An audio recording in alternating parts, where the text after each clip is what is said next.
Hi friends, இன்றைக்கி நாங்கள் selfie stick தான் வாங்கியிருக்கோம். அதான் ஓப்பன் பண்ண போகிறோம். வாங்க பார்க்க.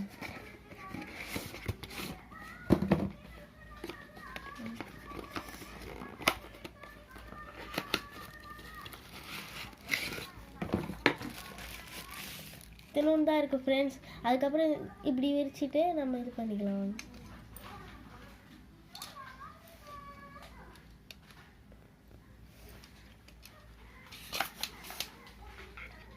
இதான் ஃப்ரெண்ட்ஸ், இவ்வளோ பெருசாக ஆகுது. அப்புறம் இதுக்கு ஒரு பட்டன் கொடுத்துருக்காங்க. இந்த பட்டன் வச்சு நம்ம ப்ளூடூத் கனெக்ஷன் கொடுத்துட்டு நம்ம பண்ணிக்கலாம். அதை நான் எப்படி லாஸ்ட்டில் சொல்கிறேன். அதுவும் இல்லாமல் ஃப்ரெண்ட்ஸ், நம்ம இதை இந்த மாதிரி விரிச்சிட்டோம்னா நம்மளுக்கு அப்படியே ஸ்டாண்ட் மாதிரி அப்படியே நிற்க வச்சுட்டு கூட நம்ம வீடியோ எடுத்துக்கலாம். இதோ இந்த மாதிரி. அப்புறம் நம்ம இதை இப்படி அட்ஜஸ்ட் பண்ணிக்கிற மாதிரி எப்படி வேணாலும் வச்சுக்கலாம். இந்த ஃபோனில் விஷயம் இந்த பெரிய ஃபோனாக இருந்துச்சுன்னா நீங்கள் இப்படி இழுத்துட்டு அது மாட்டுற மாதிரி. அவ்வளோதான் ஃப்ரெண்ட்ஸ், இதுதான் இந்த இது அப்புறம் இதோட விலை பார்த்தீங்கன்னா 230 ரூபா. நீங்களும் வேணும்னா ஆர்டர் பண்ணிக்கோங்க. ஓகே, பாய்.